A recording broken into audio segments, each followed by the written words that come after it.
Number 8 ये चित्र बना रखा है। इस चित्र में जो संधारित्र जोड़ रखे हैं, पहले 1, फिर 2, फिर 4, फिर 8। यहाँ 8 में संधारित्र दे रखा है और प्रत्येक की धारिता 1 माइक्रोफैरेड है। यानी इस संधारित्र की धारिता 1 माइक्रोफैरेड, इसकी भी 1 माइक्रोफैरेड, इसकी भी 1 माइक्रो, सभी की 1 माइक्रोफैरेड है। 1 microfarad, 1 microfarad, 1 microfarad, 1 microfarad, 1 microfarad, प्रत्येक की धारिता 1 माइक्रोफैरेड है। ए और बी के मध्य तुल्य धारिता का मान आपको ज्ञात करना है। ऐसा क्वेश्चन आता है बोर्ड में, कोई ये तो नहीं आएगा, लेकिन इसे सबके क्वेश्चन आते हैं। अब देखो आपके पास एक संधारित्र है, तो पहले इसको मान लें C1 बराबर 1 माइक्रोफैरेड। ये दो संधारित्र आपके श्रेणी क्रम में जुड़े हैं, यहाँ पे दोनों। तो श्रेणी क्रम में तुल्य धारिता का मान होता है आपके पास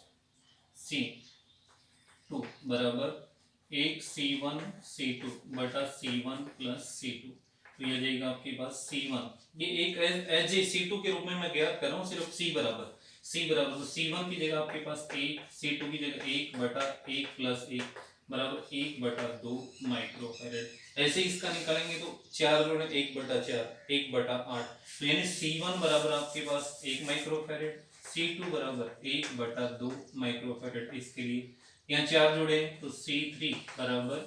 1 बटा 4 माइक्रोफैरेड और आपके पास C4 बराबर 1 बटा 8 माइक्रोफैरेड। और ये प्रोसेस अनंत तक चल रहा है आपके पास। अब देखो यहाँ 1 हो गया, 2 की जगह 1 हो गया तुल्य धारिता, 4 की जगह तुल्य धारिता आ गई 1 बटा 4 और 8 की जगह ये आ गई। तो यानी एक एक संधारित्र हो गया, एक यहाँ, एक यहाँ, एक यहाँ, एक यहाँ, यानी एक एक संधारित्र हो जाएगा इनकी जगह, सभी की जगह। तो ये जो मान है आपके पास एक यहाँ, एक यहाँ और एक यहाँ, ये आपके पास है। यहाँ पे आपके पास 1 बटा 2 माइक्रोफैरेड, 1 बटा 4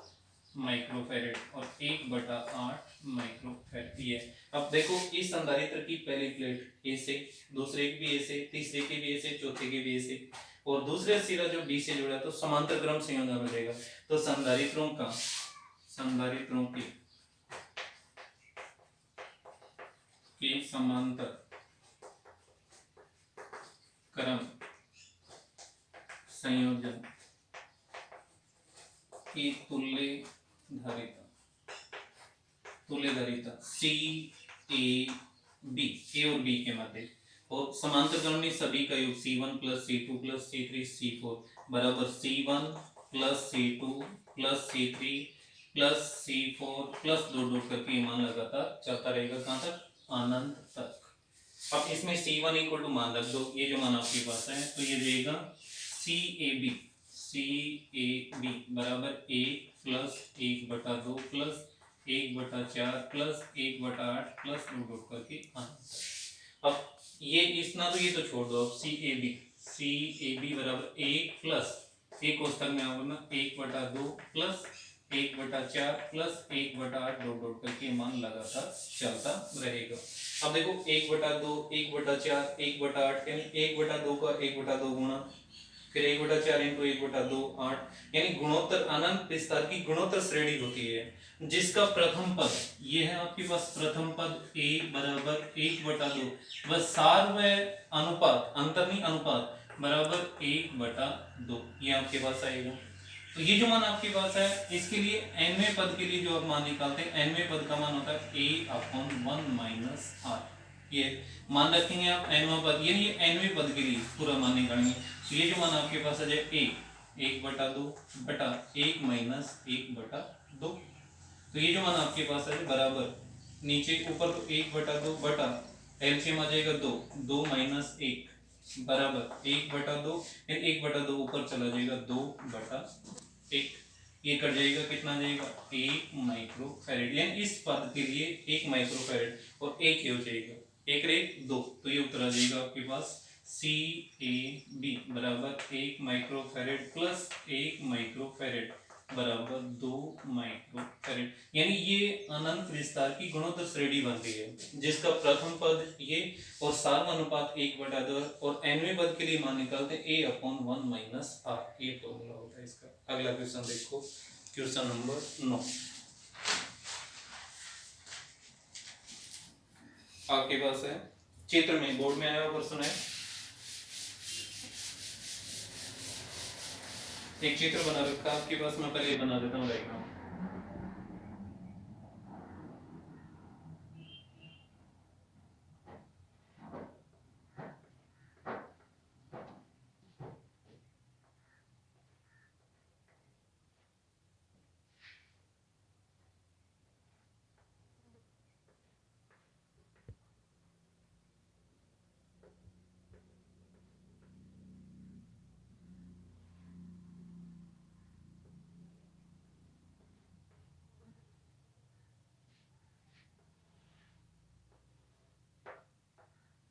ये बी और ये पॉइंट आपके पास ए, तो ये और डी यहाँ दे रखा है 2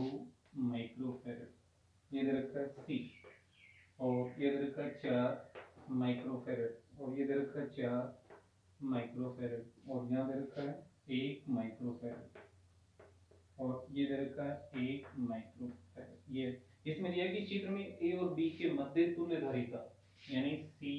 ए बी बराबर आपके पास है 5 माइक्रोफैरड तुल्य धारिता। 5 माइक्रो संधारित्र सी की धारिता, इस सी की धारिता निकालनी है आपको, ये दिया है इसमें, ये दिया है इन दोनों के मध्य, ये तो है। अब देखो सबसे पहले चाहे इसको निकाल लो चाहे इसको हल कर लो, किसी एक को भी हल कर लो। जैसे आपके सामने 1 माइक्रोफैरड और 1 माइक्रोफैरड के दो संधारित्र ये आपके समांतर क्रम में, इस संधारित्र की एक प्लेट यहाँ और इसकी भी एक, दोनों एक साथ जुड़ी है, दूसरी प्लेट एक साथ जुड़ी स्टार से, मान लो यहाँ पे जुड़ी, तो समांतर है, और ये भी दोनों समांतर क्रम संयोजन है। 4 माइक्रोफैरड वाले भी समांतर और ये समांतर क्रम संयोजन। तो 1 माइक्रोफैरड व 1 माइक्रोफैरड के दोनों संधारित्र समांतर क्रम संयोजित हैं, अतः इनकी तुल्य धारिता C बराबर, या Cp लिखते हैं, पैरेलल कॉम्बिनेशन Cp बराबर C1 plus C2, 1 microfarad plus 1 microfarad बराबर 2 माइक्रोफैरड। इसका मतलब इन दोनों की जगह एक ऐसा संधारित्र आ जाएगा जिसकी धारिता 2 माइक्रोफैरड होगी, या मान लो ये आ गया, ये हो गया आपके पास 2 माइक्रोफैरड। अब 4 4 के 2 है तो Cp बेस मान लो, तो 4 माइक्रोफैरड प्लस 4 माइक्रोफैरड बराबर हो जाएगा 8 माइक्रोफैरड। इन दोनों को हटा के एक संधारित्र आ जाएगा, यहाँ हो जाएगा आपके पास 8 माइक्रोफैरड, ये हो जाएगा 8 माइक्रोफैरड। हो गया, ये निकाल लिया आपने। यानी आप देखेंगे पहला 1 माइक्रोफैरड व 1 माइक्रोफैरड के दो संधारित्र समांतर क्रम में जुड़े हैं, अतः उनकी तुल्य धारिता Cp बराबर ही। इसी प्रकार 4 माइक्रोफैरड और 4 माइक्रोफैरड के दो संधारित्र समांतर क्रम में जुड़े हैं, जिनकी तुल्य धारिता Cp डैश बराबर ही आ जाएगा। अब देखो आपके सामने ये दोनों श्रेणी क्रम में और ये दोनों भी श्रेणी क्रम में, तो श्रेणी क्रम संयोजन में तुल्य धारिता यानी 2 माइक्रोफैरड और 2 माइक्रोफैरड के दो संधारित्र, तीसरा इसमें पॉइंट डालो चाहे वैसे, 2 माइक्रोफैरड व 2 माइक्रोफैरड के दो संधारित्र श्रेणी क्रम में जुड़े हैं, जिनकी तुल्य धारिता Cs बराबर C1 C2 बटा C1 प्लस C2, C1 2 और C2 भी 2, तो हो जाएगा Cs बराबर 2 गुणा 2 बटा 2 प्लस 2, तो Cs बराबर 4 बटा 4 बराबर 1 माइक्रोफैरड। इसका मतलब इन दोनों की जगह एक संधारित्र हो जाएगा जिसकी तुल्य धारिता कितनी है, 1 माइक्रोफैरड। ठीक है, फिर है ये दोनों भी श्रेणी क्रम में जुड़े, यानी C धारिता, धारिता C व 8 माइक्रोफैरड के दो संधारित्र श्रेणी क्रम में जुड़े जिनकी तुल्य धारिता Cs डैश बराबर C1 C2 बटा C1 प्लस C2। ये मान आप निकालेंगे तो ये जाएगा आपके पास यहाँ C1 C और C2 की जगह 8, तो Cs डैश बराबर ये जाएगा C 8 इंटू C बटा 8 प्लस C, इन दोनों की जगह एक आ जाएगा, एक संधारित्र, और उसकी धारिता यह जाएगी 8C अपॉन 8 प्लस C। अब देखो इस संधारित्र की एक प्लेट A से और इस संधारित्र की भी A से और दूसरी प्लेट B से जुड़े, तो दोनों संधारित्र समांतर क्रम संयोजित होंगे, अतः समांतर क्रम संयोजन में तुल्य धारिता, अतः समांतर क्रम संयोजन की तुल्य धारिता A और B के मध्य CAB बराबर ये लिख लो 8C, C1 प्लस C2 होता है 8C बटा 8 प्लस C प्लस C2 आपने निकाला 1 माइक्रोफैरड प्लस 1, यह आपके पास, तो ये जो मान है CAB बराबर यहाँ एलसीएम आ जाएगा आपके 8 प्लस C, इसके बटा में 1 मान लें, तो ये तो आ गया 8c प्लस यहाँ आपके पास 8 प्लस c, तो सी ए बी का मान आपके पास है 5 बराबर 8c plus 1c 9c plus 8 बटा 8 प्लस c, वज्र गुणा करेंगे आपको इसमें, तो 9c प्लस 8 बराबर 8 को 5 से गुणा करेंगे 40 प्लस 5c, ये इधर ले आओ, तो 9c माइनस 5c बराबर 40 माइनस 8 यानी 4c बराबर 32 और c बराबर आ जाएगा 8 माइक्रो फैरेड, यानी इस जहाँ जो c था उसका मान आएगा 8 माइक्रो फैरेड। अगला क्वेश्चन देखो, क्वेश्चन नंबर 10।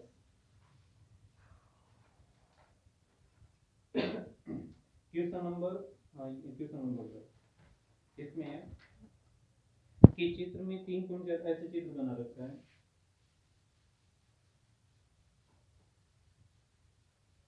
दो चित्र आपके पास, एक तो ये रखा है एक,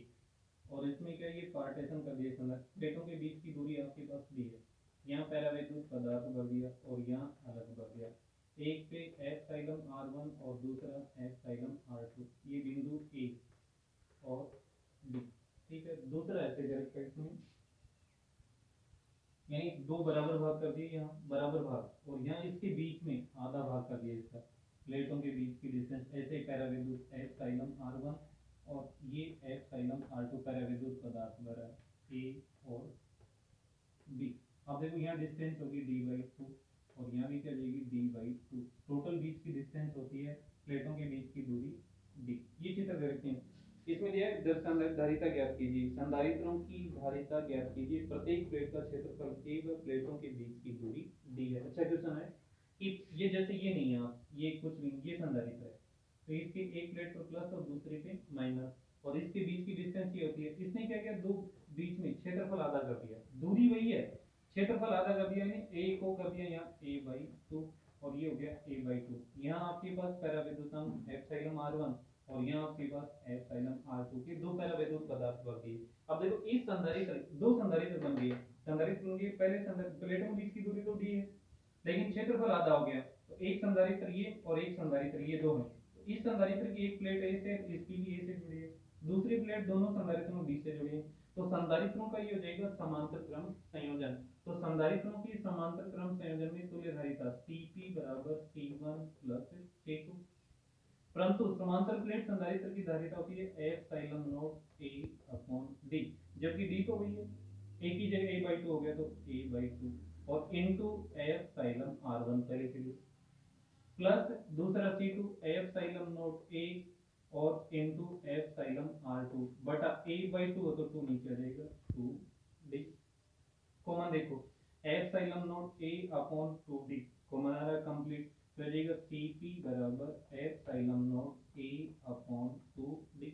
अंदर आपके पास क्या बच गया epsilon r1 plus epsilon r2, और ये जानते हैं epsilon not A upon d c होता है, तो इसको ऐसा लिख सकते हैं Cp बराबर c/2 और into epsilon r1 plus epsilon r2, ये भी एक तो ये हो गया। दूसरा संधारित्र है, अब ये इसके बीच के डिवाइडेशन कर दिया है इस हिसाब से, तो यहाँ प्लस तो यहाँ माइनस, तो इधर भी माइनस और ये यहाँ प्लस और दूसरी तरफ माइनस इसके, तो दो संधारित्र आपके पास, दो संधारित्र एक प्लस एक माइनस, एक प्लस एक माइनस श्रेणी क्रम संयोजन हो जाएगा। संधारित्रों का ये होगा श्रेणी क्रम, अगर मानो सेम सेम जुड़ी होती प्लेट तो अलग, प्लस विद्युत प्रेरण के कारण माइनस, दूसरी तरफ इधर माइनस है तो ये प्लस, यानी एक को प्लस से जोड़ दिया, बी को माइनस से जोड़ दिया, तो विद्युत प्रेरण के कारण यहाँ माइनस है तो इसकी तरफ दूसरी तरफ आएगा प्लस, इधर प्लस है तो यहाँ क्या आएगा माइनस, तो संधारित्रों का श्रेणी क्रम संयोजन। अब d/2, d की जगह d/2 आ रहा है, तो संधारित्रों का श्रेणी क्रम संयोजन, श्रेणी क्रम संयोजन में Cs बराबर C1 C2 बटा C1 प्लस C2, ध्यान से देखना, C epsilon not A upon D और d/2 हो रहा है तो बटा d/2 into epsilon not A upon d/2, लेकिन पैरावैद्युतांक एप्सिलॉन r1 दूसरे का एप्सिलॉन r2, तो एप्सिलॉन r1 और एप्सिलॉन r2 ये तो अभी यहाँ बटा C1 epsilon not A into epsilon r1 बटा d/2 plus epsilon not a into epsilon r two बटा डी बाई टू। अब देखो इसको गुणा करेंगे, epsilon not into epsilon not, epsilon not square A into A square, तो ये जो मान आएगा बराबर में epsilon not square A square epsilon r one और epsilon r two, epsilon r two बटा d square बटा फोर, डी स्क्वायर बटा फोर, ठीक है। और फिर है बटा, यहाँ ये देखो इसमें कॉमन आ रहा है epsilon not A upon D by two, यहाँ तो नीचे आ जाएगा epsilon not A upon D by two into बचा epsilon r one plus epsilon r two, ये इसके साथ है तो अब इसको भाग के रूप में लिखेंगे अपन, ये तो यूं कहीं रख लो बराबर epsilon not square A square epsilon r one epsilon r two बटा डी स्क्वायर बटा चार, चार यहाँ रख दो आप इनटू सॉरी भाग, भाग में आपके पास ये है epsilon not a into epsilon r one और plus epsilon r two बटा आपके पास डी बाई टू, तो टू यहाँ जाएगा डी नीचे जाएगा, अब गुणा के रूप में चेंज करेंगे उल्टा हो जाएगा, तो आ जाएगा बराबर four epsilon not a square epsilon r one epsilon r two बटा डी स्क्वायर गुणा डी और नीचे यह जाएगा two epsilon not a into epsilon r one plus epsilon r two d square, दो से चार दो बार एफ साइलम नॉट से स्क्वायर और ए से इसका स्क्वायर, ये कट गया, ये बचा आपके पास बराबर two epsilon not a, epsilon not a into epsilon r one epsilon r two बटा आपके पास बच गया डी और नीचे बचा है epsilon r one plus epsilon r two, ये मान होता है सी का, तो बराबर two C into epsilon r one epsilon r two बटा नीचे आपके पास epsilon r one plus epsilon r two, ये इसका